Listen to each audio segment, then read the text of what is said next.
Hi, friends, and welcome to another episode of Area 312 Rock and Metal Podcast.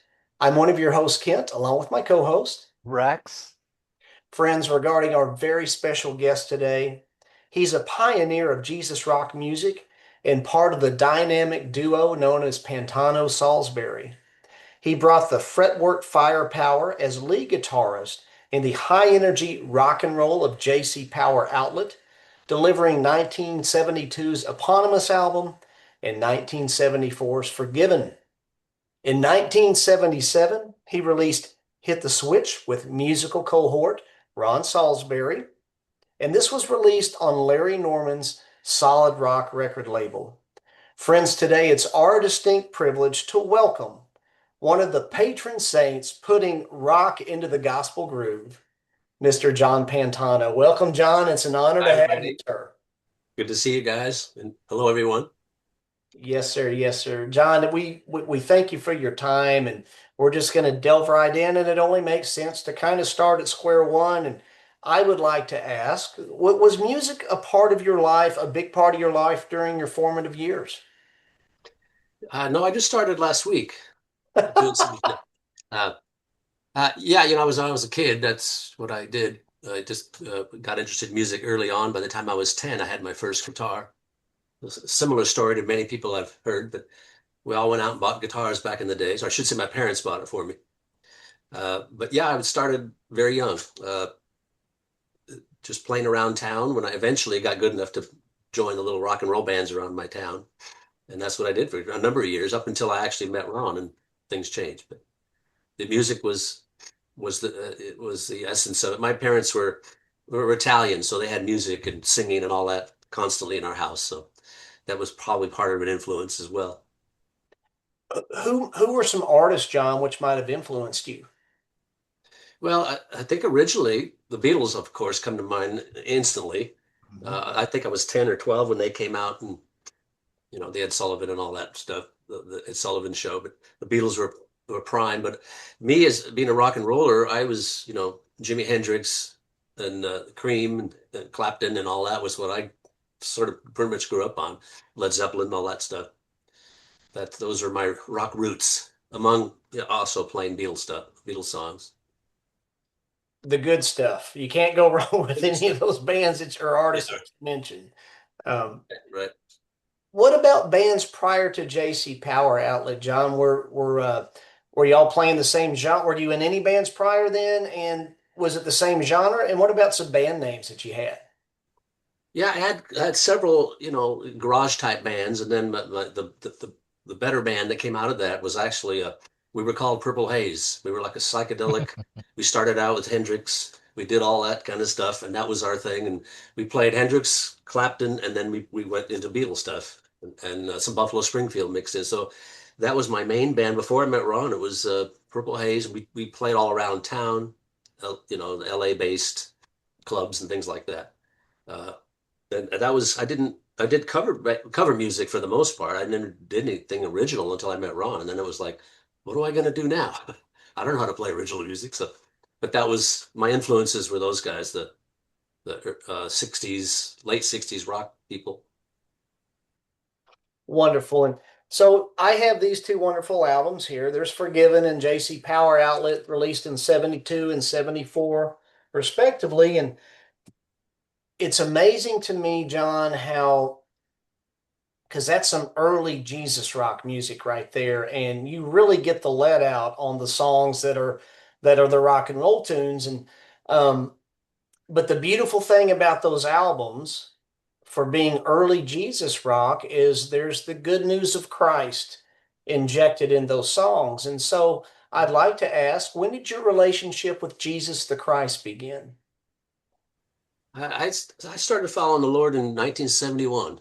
Um, I gave my life to him and said, "You got to do something." I had been playing music way up until then. I think I was 19 or 20 by then, and it was just a lot of chaos and a lot of the LA rock and roll crazy scene back in those days.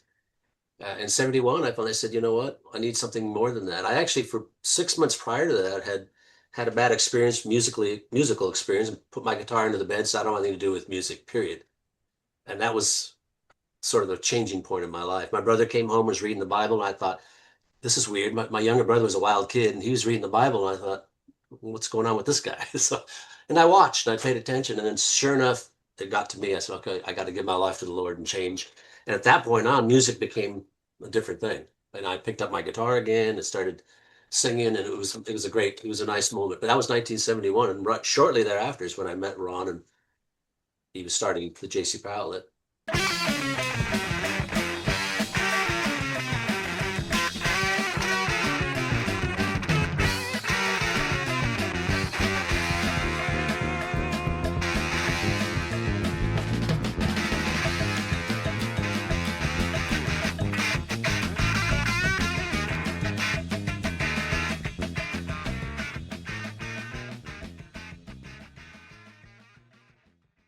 How did JC Power Outlet form? How did all of that come together?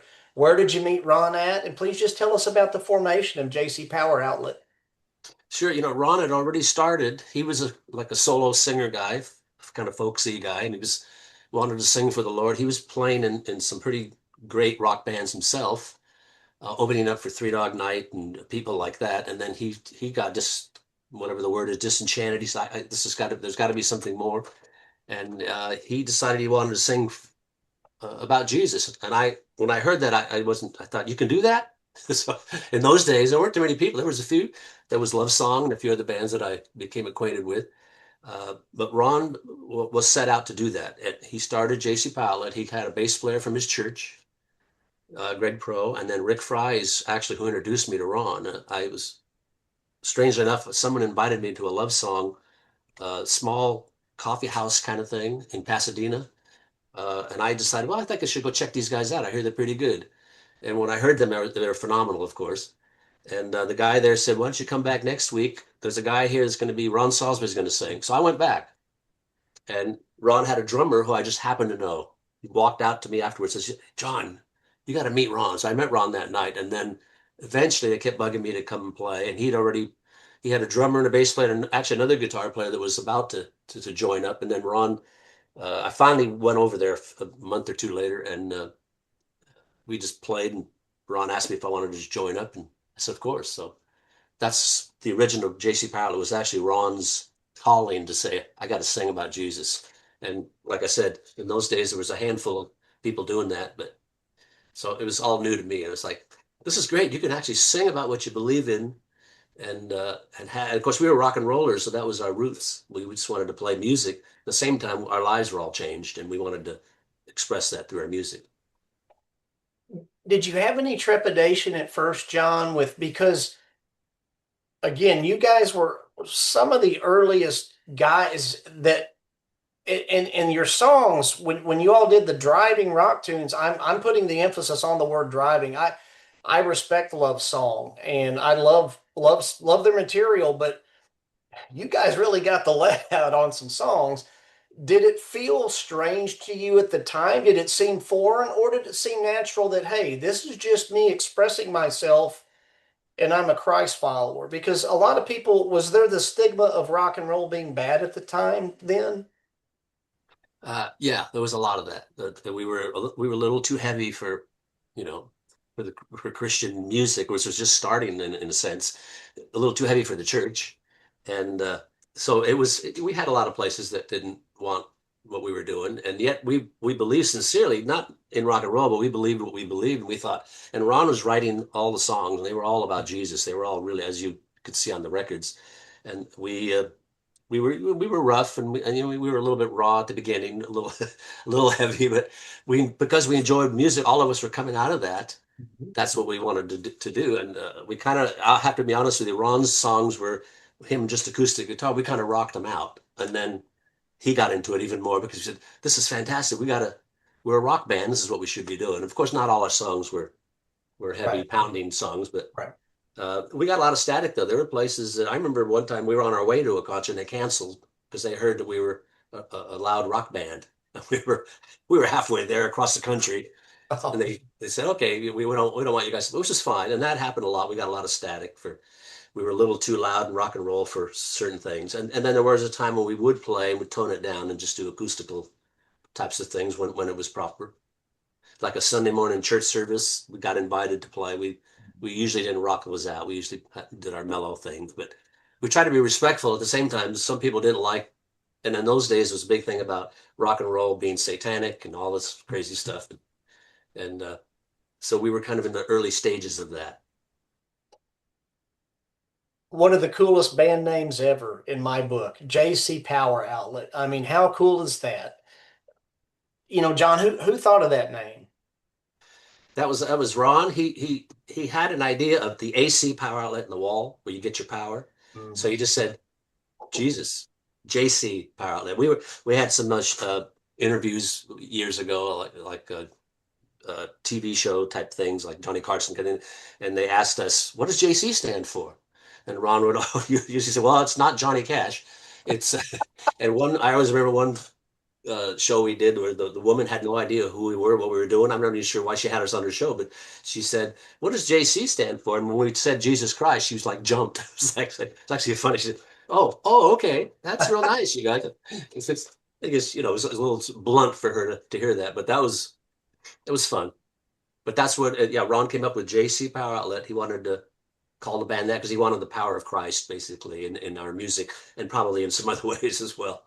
All right, yeah, ba ba ba ba ba ba ba ba ba, yeah.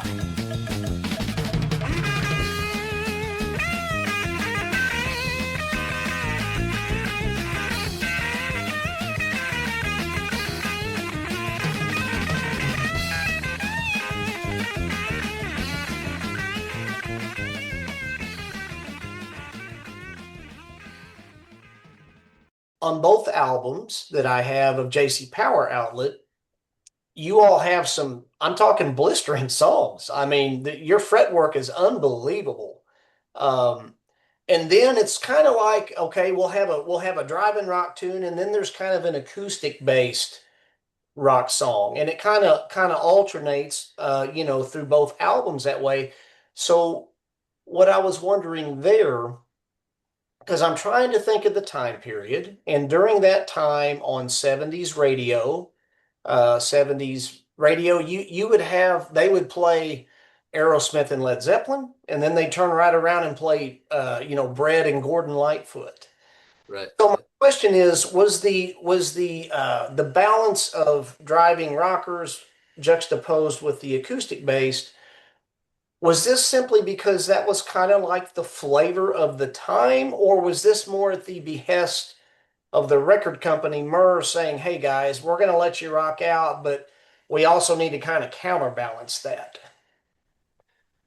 Yeah, I don't think the record company really did that a whole lot. They gave us some sort of freedom, uh, even though the things happened so fast. I think we recorded that first album in a week. It was like things were happening really fast, and you can tell I still cough at some of the moments I hear on the record. But it's like, oh, wait a minute. But anyway, the I think that was not really intentional, but that was just who we were. We wrote rock songs and we wrote ballads, and uh, Ron in those days was doing most of the writing, and I was doing most of the kind of rocking his songs out. He'd come up with an acoustic guitar and had some beautiful songs, and then he had some stuff that needed a beat, needed some drive, and I'd try to do my.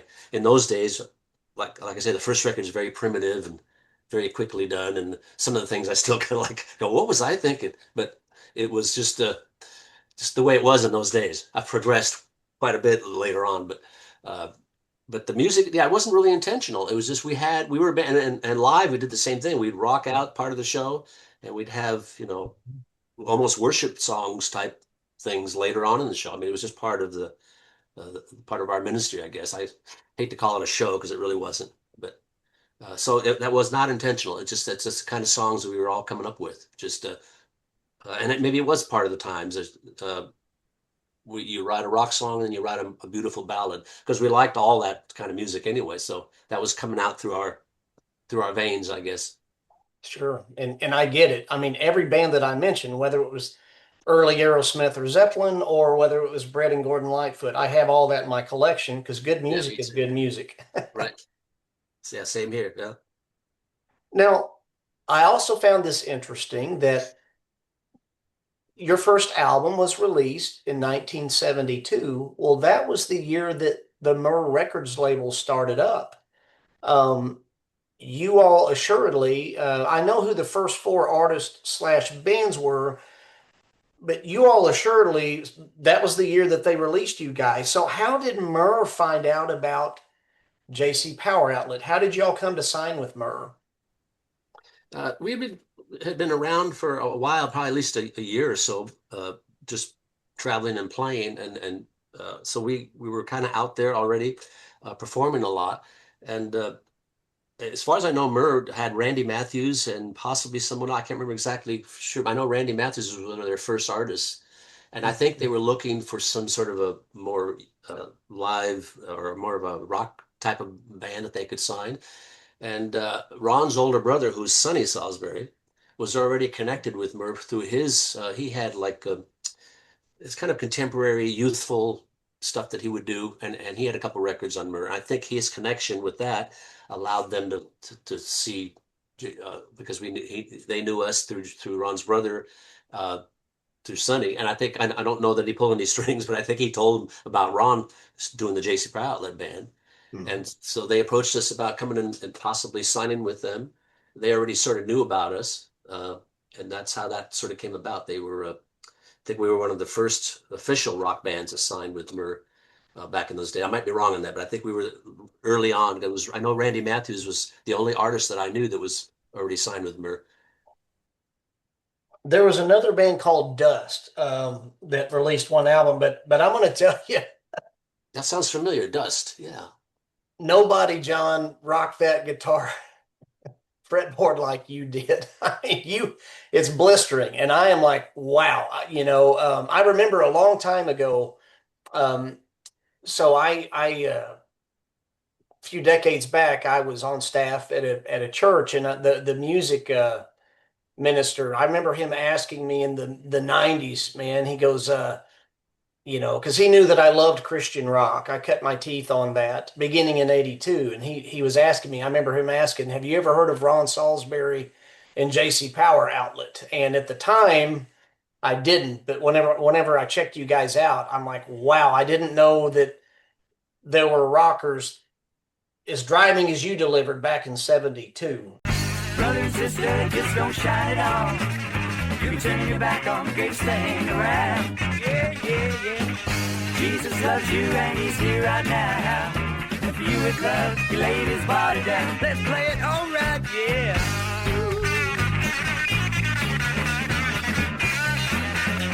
Do it, John.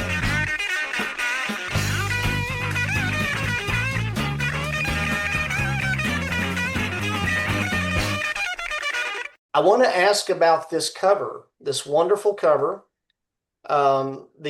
Forgiven. Tell me about your all's concept, what you all were wishing to convey with this cover, the apple with the Band-Aid. I think what we're trying to say is that God's forgiveness, basically forgiven, and that's not that He always puts a band-aid over our wounds, and that you need a band-aid to maybe heal that wound, and sometimes the wounds never heal. I've heard all kinds of interpretations of that, but I think originally what we were trying to do was just say God's forgiveness. He will take care of you even when the damage is done, and basically the apple was kind of a cliche maybe, but it worked. I think Ron was also, I wish Ron could be here to tell you about stuff like that, but he came up with this concept, and he said, why don't we take an apple with a bite out of it? And I think the guy that took a bite out was the photographer who was working with Murph. I forget his name now, but he actually took a bite out of it. And I think he actually said, I read that he used some nail polish or something to make the apple more red for his photography. But the concept is basically forgiveness, which is why we decided the album's called Forgiven. And the apple with the band-aid over it is kind of, you can take it a lot of different ways. I've heard some people not really agreeing with the band-aid, but for us, that's what it meant. It meant just forgiveness. And that's obviously God's forgiveness for all of us that have had a bite taken out of us. Well, I appreciate that, and that's just like music, the visual concept. And Rex and I have always talked amongst ourselves, and we both agree that good music deserves a good cover, and a good cover should represent the music within. And I think art, it's meant to inspire people or to cause people to think. And so it's a wonderful cover that does make you think what's going on here. And I think it served its purpose because I've seen people online, sharing and still talking about that cover. So I think it's wonderful. When we first got that cover, it was a great moment to see that. It was like when we saw the actual photo, it's like, wow, this is really beautiful and beautifully done for what it is. It was like, this is great. It was really what we were hoping for, and it came out great. We didn't really want to have, like we did eventually, have our picture on the cover. We thought that was just not necessary. Same thing with the first album, I think. But and then later with Larry, we ended up having a huge picture of us on the cover. But Yeah, yeah, that was the first one. those are both striking covers. And I would be remiss, John, if you know your musical cohort, Ron Salisbury, would you mind just conveying your thoughts about your dear friend and your musical partner in crime, if you will? We like to respectfully remember him and just Yeah. kind of catch a glimpse of him. Yeah, Ron was a fantastic man, and to this day, out of all the many people I had met, he's still one of the most treasured friend, partner, whatever you want to call him. He's just a great guy. But his commitment to Christ was amazing. He was just a solid. He wasn't an up in the clouds kind of guy. He was funny. He was down to earth, but he was the most dedicated man I'd ever known as far as his walk with the Lord. And he was just really something. It was really something to see. But yeah, I'm sorry that he had to die young in a sense.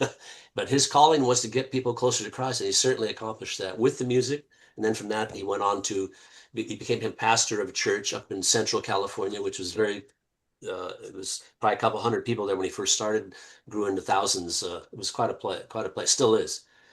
So he was a fantastic, and he was also a tremendous friend. I mean, we were like brothers. He was just I have nothing bad to say about Ron.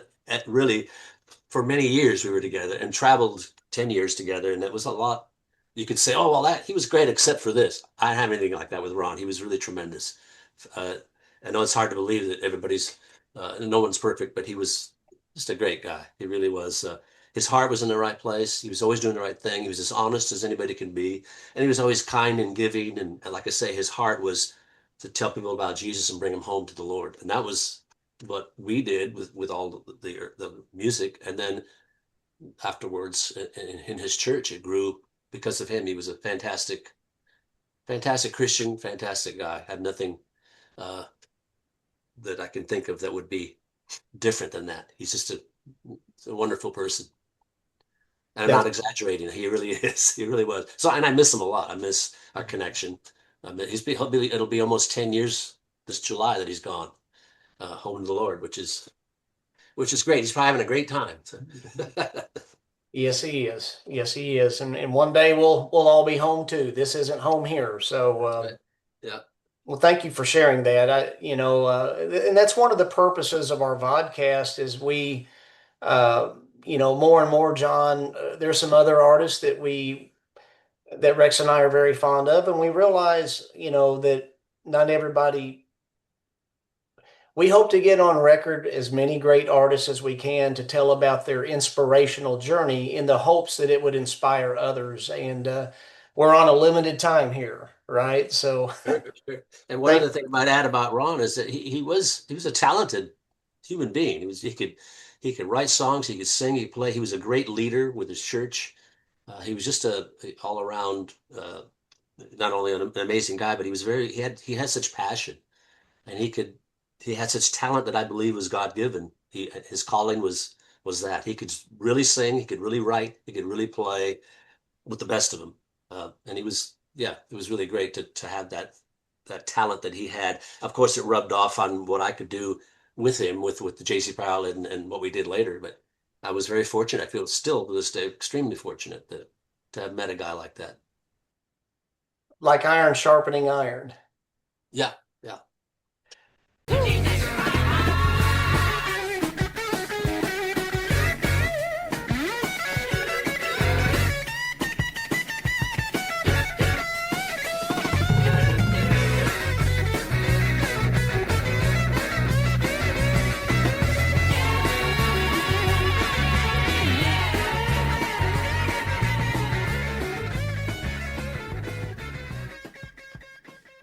If I may ask this, why only two albums by J.C. Power Outlet?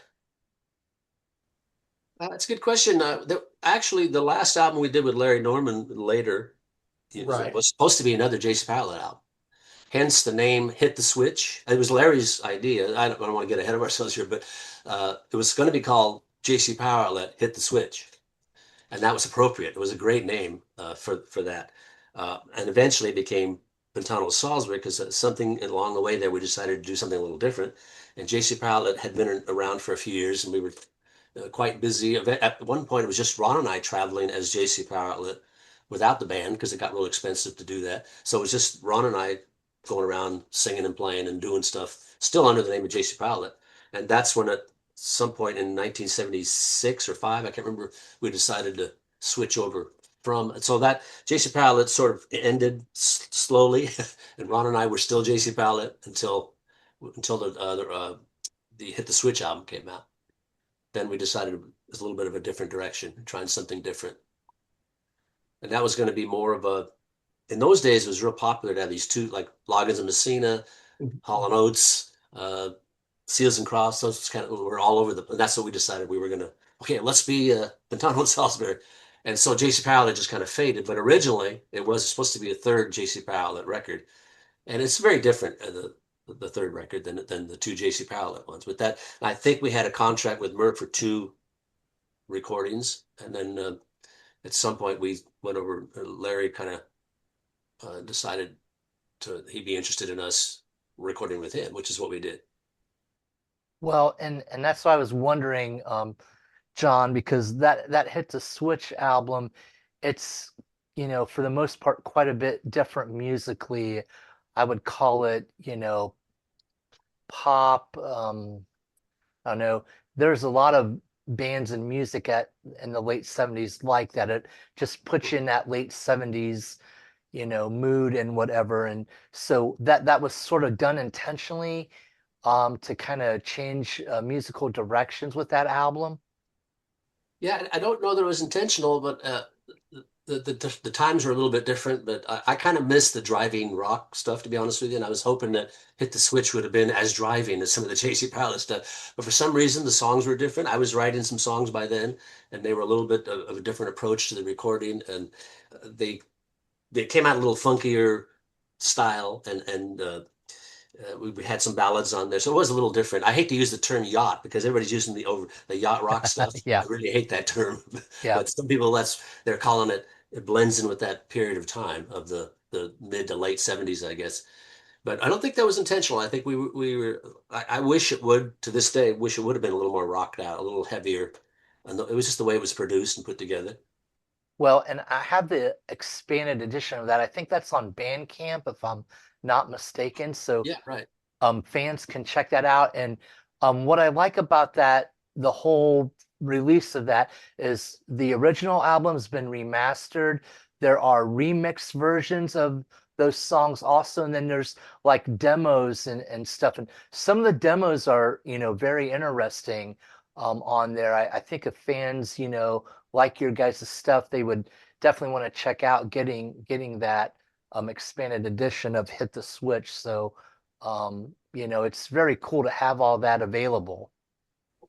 Yeah, it was a very nice project. Randy Layton put that Hmm. together and it was fantastic. Hmm. He was nonstop. He worked really hard on that record. He's Hmm. obviously passed as well, but Hmm. uh, he uh, he did a great job of remixing and putting the stuff together. And it does have a lot of interesting things. But eventually, I think Ron was more of an R. He turned into more of an R&B writer, and I was always kind of a rocker. So our demos kind of even show that early on. I kind of preferred the rock stuff a lot of times. But we like I said, we had a combination of styles going on. So if you look at the old demos, we're also that way. Some Well, early, and speaking of that, the one demo I really like that's kind of rocking is "You're the One." Um, that's a really good song. yeah, I would like to, too bad there's not a finished version of that, but the demo is really good of that. yeah, that was fun. I had a couple, actually, I think there are two different versions of that song. One of which I think Dave Edwards is playing on with it. He was part of Hmm. the the circle of people that we knew. And he played with Jason Prowler for a while as well. But I think Dave and I actually did You're the One and a couple other records. And Randy and I tried to find a version of I'm Just a Record that I had and I cannot find to this day. And it was a Hmm. demo version that Dave Edwards and I did, which was my favorite demo, and I can't, I have no idea what happened to it. Hmm. It got erased or something. I don't really know. But Mhm. Randy kept bugging me about it. Can you find it? Can you find it? For weeks, and I could not. To this day, it's missing. I hope to find it someday. But I like those early demos. It sort of shows Mhm. where we're kind of at, and like I say, Ron was writing a different style of music. I was writing more the little more rock stuff. Mhm. But yeah, that collection is a great thing to have. It's on Bandcamp, and it's a Yep. unfortunately it was only a limited number printed. So I don't know how many are out there these days, but there was just a small amount. I think Randy printed maybe 300 of them. I'm not Mhm. sure. Soul seeker, I run alone into the night. Soul seeker, how can you know that you are right? You're a fast speaker, and I guess I'm just a bad man in your eyes. Friends want you to know that's at pantano-salsbury.bandcamp.com. I will Right. post that across the screen and in the links. I will say, John, that the physical media is sold out from what I had gathered. Right. Um, and that ought to make you feel good, because they've all sold out on the physical media. So you all, hit the switch, hit a chord with people. How does that make you feel that you guys are still appreciated today? Well, I feel happy and proud that some of that stuff is still sort of alive. Our music, it's a it's a nice feeling, of course. How can it not be? But at the same time, I'm kind of glad that because there's some people that maybe never really heard what we did, and it sort of recame thanks to Randy, of course. It kind of came to life again, and that was a nice thing to have. And those songs to me stand the test of time. There's still the need for those types of songs, and obviously singing about Jesus and telling people what we felt in our hearts about the Lord. And I think that never ends. So I'm glad that I was obviously proud to be a part of that. Very grateful for that. Funny because I thought that record was long gone and that was the end of that. And then when Randy contacted me quite a few years back about maybe redoing that record, I thought, you sure? You sure you want to do that? Does anybody really give a rip? And it was great to know that he got a lot of support from it, and it was quite a experience for me to be able to be a part of, putting all that stuff back together. And I'd like for you to, if you don't mind, because I did make a notation about the late great Randy Layton of Alternative Records, because he, cherishes this so much. It ministered to him. He wishes to keep that alive so it can minister to others. Can you please just tell us a little bit about, when Randy first approached you, what was his concept for the whole thing? And then did he not also maybe go to Charlie Norman? And was Charlie very open about it with you all? I think now Randy he's a pretty aggressive guy, which I appreciate because that's how it got done. Otherwise, it would have never gotten done. And he contacted me, and I said, "Well, it sounds great." I wasn't really sure about it myself, but he kept contacting me, and we kept. Finally, we connected, and it was going to start that he wanted to really do this project. And I tried to be as cooperative as I could, even though there were days when he'd call me and I go, Randy, I don't know if is this going to work or what.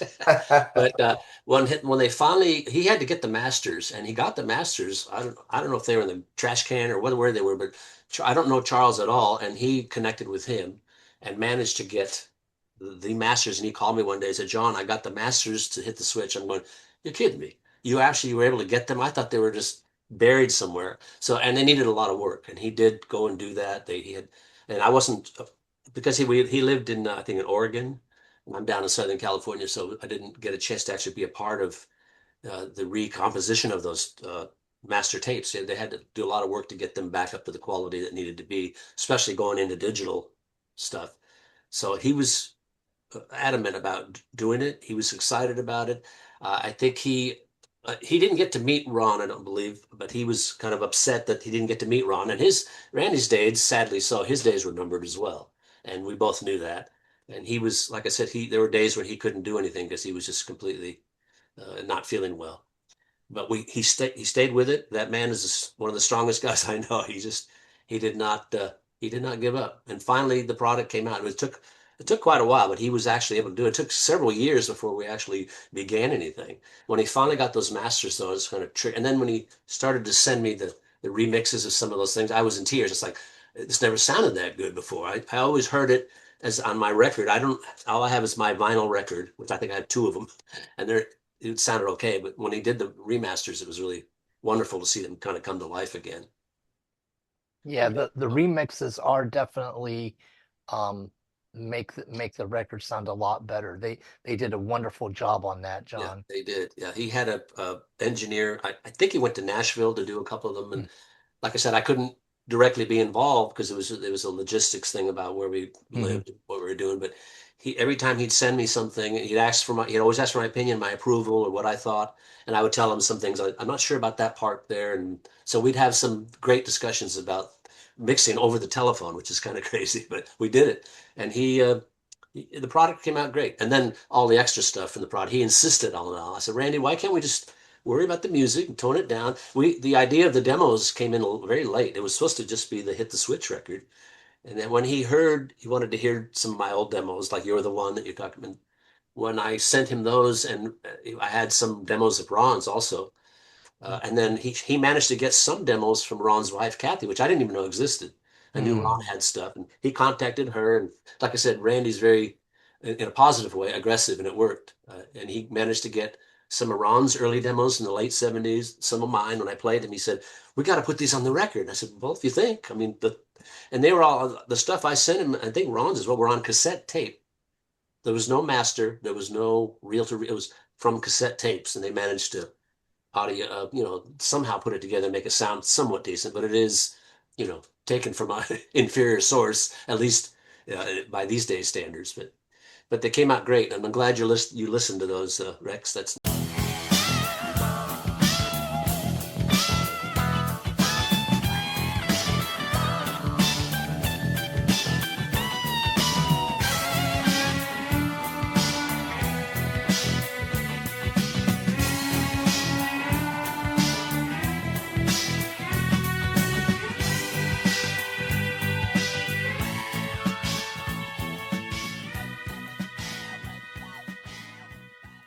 To let fans know if they haven't checked this out, that expanded edition has a total of 31 songs. So, Randy really went above and beyond to get everything that he could get for that. So, yeah, I'm very thankful for that. Yeah, I am too. He's a great guy, and I also he was adamant about the insert that's in there that you fold up and you read all this stuff. That was Mm. supposed to be in our original album, and they decided to can it at the last minute, even though it was printed.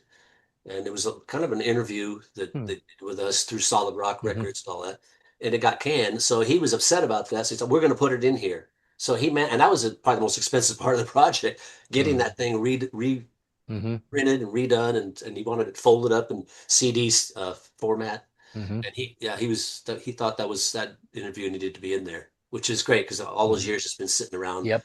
the shelves because of one reason or another. Mm-hmm. So yeah, and Randy was a great guy. I'm sorry that he passed on so quickly.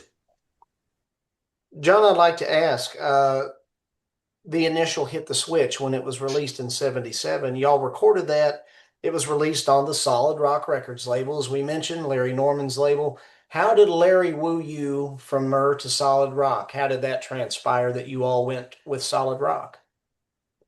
I think originally we were actually kind of done with Myrrh at one point after the Forgiven record, and I think a couple of years went by, and we knew Larry from early on. We were I have great memories of us all sitting. I think it was either on Sunset or Hollywood Boulevard with our guitar cases, talking for hours after we sat in. We went to a session that he invited us to.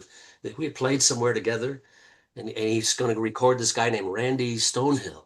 I said, "Who's that guy?" And he was recording. And of course, we went to the studio with him. So we knew Larry from early on. It's probably 72 was when that what might have been. Uh, so later, we sort of had been in touch with him on and off through the years.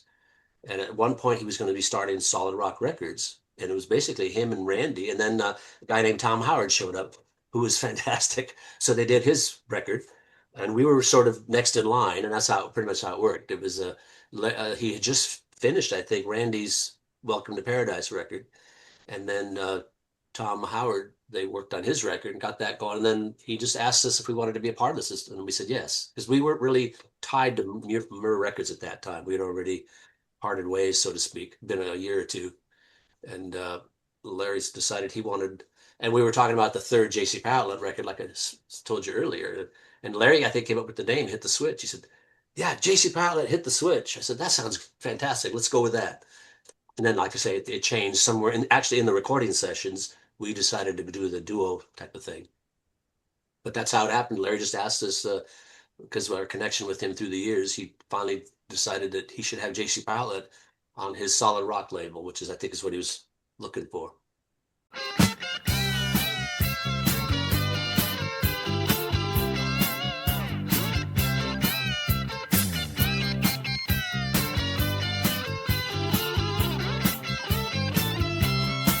I'm just a record on your stereo, a piece of plastic spinning round. You know I always keep it turning until your needle wears me down. Larry has a collection. It's an album called Bootleg from 68 to 72, and I seen it mentioned where you and Ron did. It's said that you all participated in those sessions. Is that true, John? Yeah, we were actually there, and that was what I was just talking about earlier. We were actually Right. at the studio. I forget the name of the studio for Randy, and Randy, his drummer didn't show up or something. I forget what the story was, but our drummer actually played on Randy's stuff. Ron and I didn't. They already had a guitar player, and Ron and I were actually there, but involved, but not musically. We weren't playing. But so it was actually Rick Fry, our drummer, who played on a couple of Randy's songs.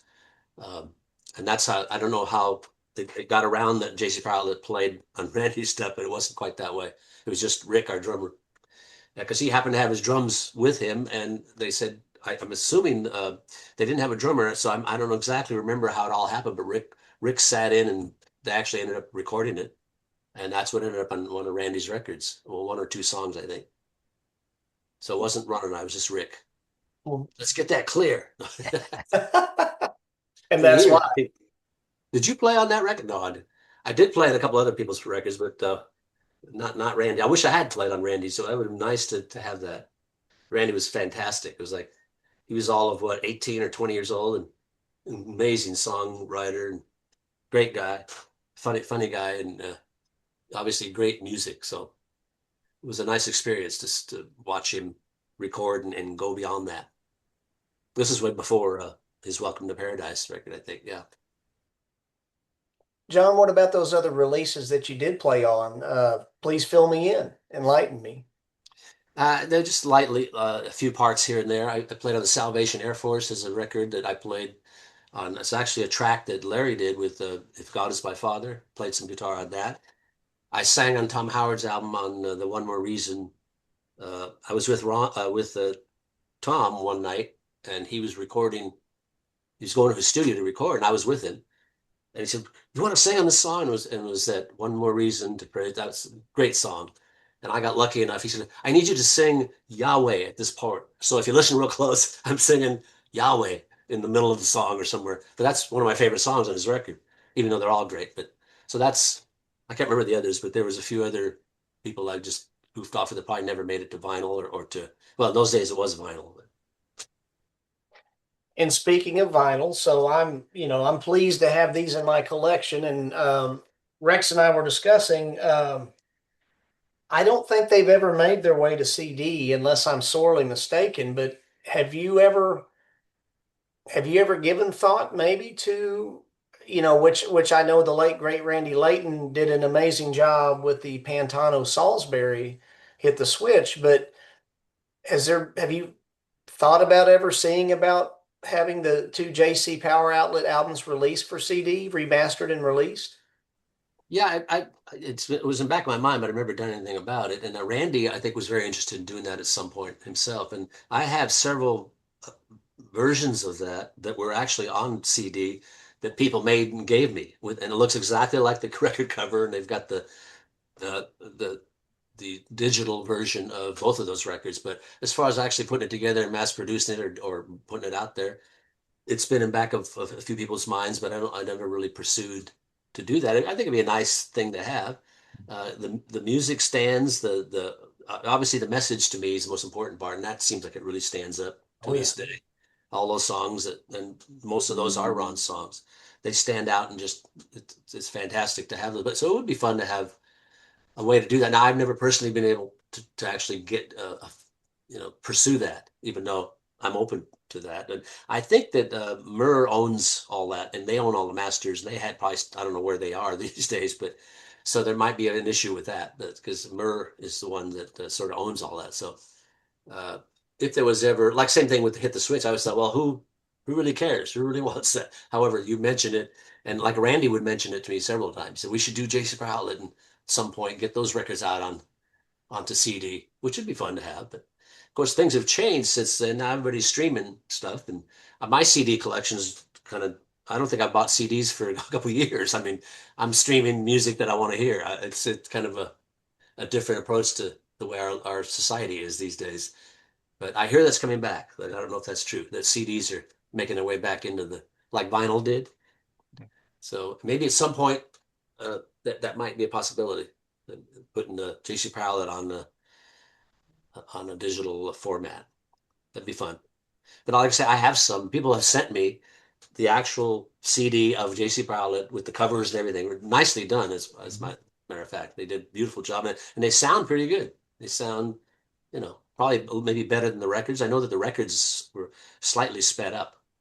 Mm. That was one of Ron's things. I think he mentioned that in one of his songs that we recorded one of his beautiful songs, and it was sped up. And he sounds like a 12-year-old. So, and so years later, when Ron did his own recording of his songs before he passed away, they were actually able to slow it back down to where his voice sounds like he's a real guy, not a chipmunk.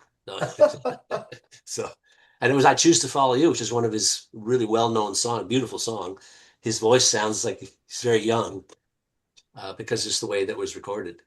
So I'm glad he was always that always bothered him, and as it would anybody who you hear your voice and doesn't sound like you. So eventually, on his record, he has a version of it with his voice lowered to normal speed.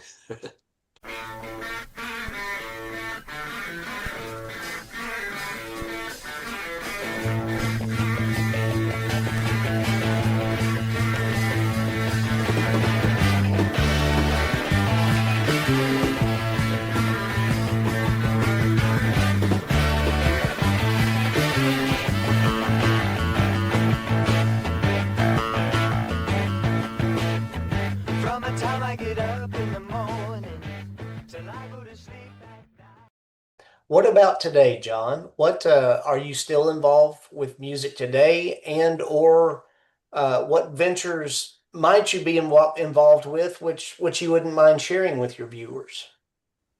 Sure, I've kept I have a musical appetite. When it's in your blood, you just keep doing stuff. So I've been writing and recording at a studio in my home and that kind of stuff.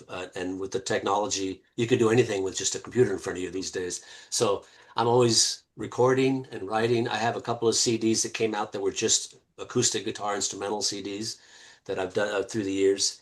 And I have several unreleased things that are just sitting there. So I would like to someday, my heart's desire is to finish at least one of those projects and get it out to people, uh, similar to how we did Hit the Switch. But I would like to have a chance to do that. A couple years ago, after Ron passed, I decided to do a collection of JC Powerlet songs, of my versions of them. And so I did that, and it's out there. But it was production was low and quality was okay, but it wasn't fantastic. But they're all Ron songs. I did versions, more modern versions of his older songs that we did on both those older albums.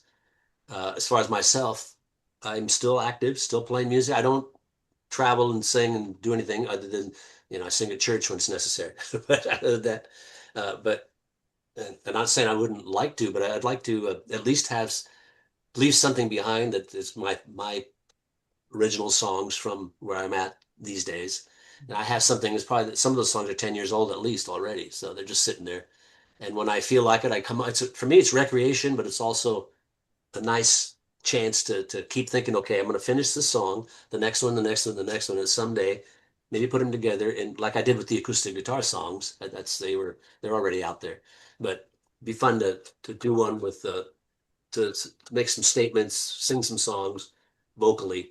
I don't think I've actually really done that on my own. I have several that I've given to my friends and family, but I've never really released anything. But there's probably 30, 40 songs just sitting there that need to be paid attention to, and I'd like to get them out. So that's one of my dreams to, at some point, I keep saying that every year. At some point, I got to get this done, and then other things happen. So, but as far as music being a priority, it's always kind of part of your life. As you guys probably know, you're just always involved with it. So you can't change that, I guess. It's just in your blood.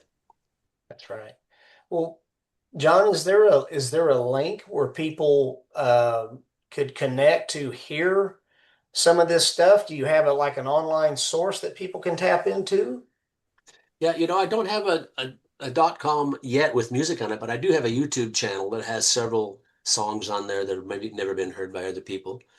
So I had just a very limited amount, but you can just type in John Pantano on YouTube, you'll get some of that. And there's some songs on there that are unreleased. They're just I think they're nice songs. They're just a kind of a clip of each of the stuff I've been working on through the years. But I don't yet at this point have a place other than my own personal not website, but email that if people want something. I don't really have anything as far as a product, so to speak, other than what's on YouTube. And that's like I say, I'm trying to get that accomplished maybe in the next few years or sooner. You guys are encouraging me already. I got to get back together here.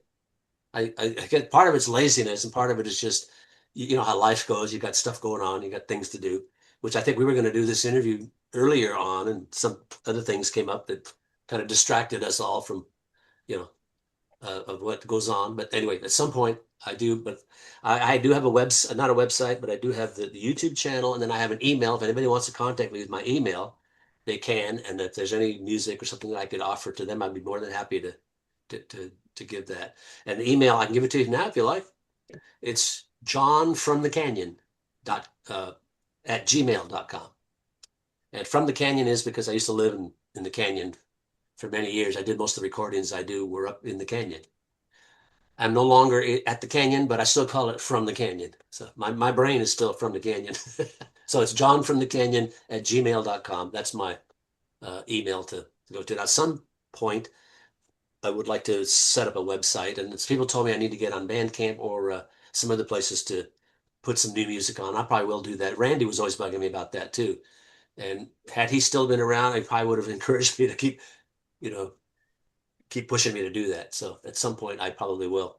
Thank you for asking. It gives me some incentive to, okay, I got to get my act together here, Yeah.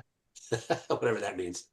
Well, I hope you will follow that, John, and I hope you will see those things to fruition with your songs and with your sites. And is it okay then, just to make sure, I will post for our viewers out there, friends, I will post Pantano-Salsbury .bandcamp.com across here and in the description.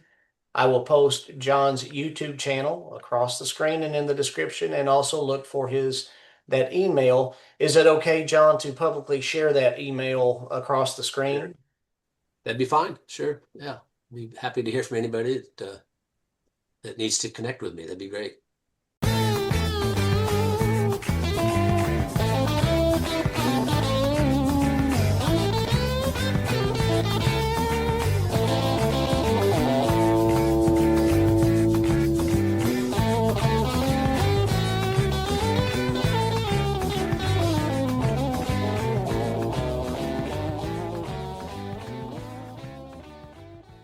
Doing the Bandcamp thing, John, I think you might be surprised how much interest you get. I do get music there quite a bit from independent artists and that, Mhm.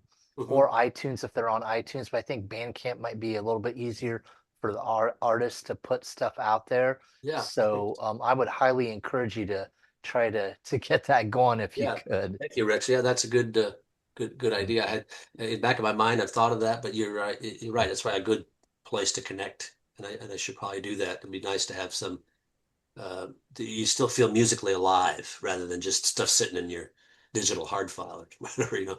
So that's a good idea. Thank you for that. John, if you could make a brief statement to leave a lasting impression with your friends and your fans, what would you wish to tell them? I think in my heart, right off the top of my head here, it would be to find a way to get closer to God. I mean, for me, the past few years, I have grown even more than I did years before that. Uh, and I think that for me, the joy, there's a psalm in the Bible that I like this about being content. And the older I get, the more I realize that I want to be close to God because He's where my being content will be, regardless of all the other things. And I tell this to my wife frequently. We're always got all these things going on. I said, but the main thing is you get close to God, trust God, He'll take care of the rest. That doesn't mean you're going to sit around and be lazy, but it means you have a source. And for me, that's a personal thing. I recently have felt a closeness to God because I pursue God. And I think when you pursue God, He gets closer to you. And that's what I think I desire above all things right now. So getting closer to God. Yes, the music's great. Life, there's all kinds of great things about it. There's all kinds of crazy things also. But being close to God for me is just the key to all things. I know there are many ways to get close to God, but obviously the main way to do it is to follow the Lord, follow Christ all as close as you can. And, you know, that's just in a nutshell. That's, what I'm thinking about in my own personal life. And I hope that radiates to other people. Find a way to connect closer to God and grow in Him. Thank you so much for that, John. And um, Rex and John, is there anything else? We're kind of going to our message from home, which is scripture closeout. John, we always like to keep the main thing, and just read a brief portion of the Lord's Word as something from the band has helped us to think about. So before we go to message from home, any last words, guys? It's just been great talking with you, John. We always, like I said, we're the purpose of the channel. We want to talk with these artists and just share their history. And it's just so glad to fellowship with you today. And thank you for joining us. Yeah, and I had the same feeling. Thank you for you guys for your interest and your great questions and you really feel that you're creating another service that is so important. If it's called a service, it's a ministry in itself that you guys are doing this. And I appreciate you letting me be a part of it. Some obscure guy that did some music a while back. But thank you for the questions and for you guys, your genuine hearts. I appreciate that. That really moves me. Thank you. Thank you, John, and Thank you. may the Lord receive all glory. You know, the glory is His. And one of the songs that I immediately took to when I first heard it, just so catchy. Don't Shine It On. I love that song. And it just reminded me of this verse of scripture from Matthew 5:14 through 16. You are the light for the world, said Jesus. A town built on a hill cannot be hidden. Mhm. Likewise, when people light a lamp, they don't cover it with a bowl, but put it on a lampstand, so that it shines for everyone in the house. In the same way, let your light shine before people, so that they may see the good things you do and praise your Father in heaven. Again, that's Matthew 5:14 through 16. And just want to thank you and Ron, the late great Ron, and all those from JC Power Outlet. Thank you all, for shining your light, John, because it is still resonating today. So thank you so much. Yeah. Great. Thank you. Good, great words. Thank you. Yes, sir. We're going to wave goodbye to our friends out there, but please stick around for one more moment, John. And we'll just wave goodbye and take care, everybody. Thank you for watching.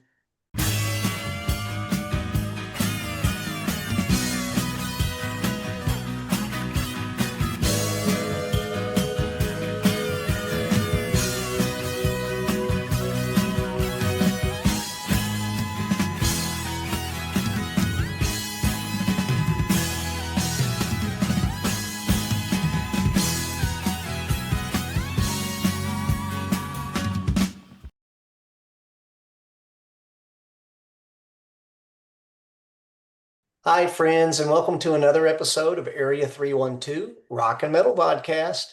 I'm one of your hosts, Kent, along with my co host. Rex? friends today regarding our very special guest. He is a pioneer of Jesus rock music and part of the dynamic duo known as Pantano-Salsbury. He brought the fretwork firepower on. That's where I messed up. I can't read my handwriting. Let me just do that again. In 1977, he released.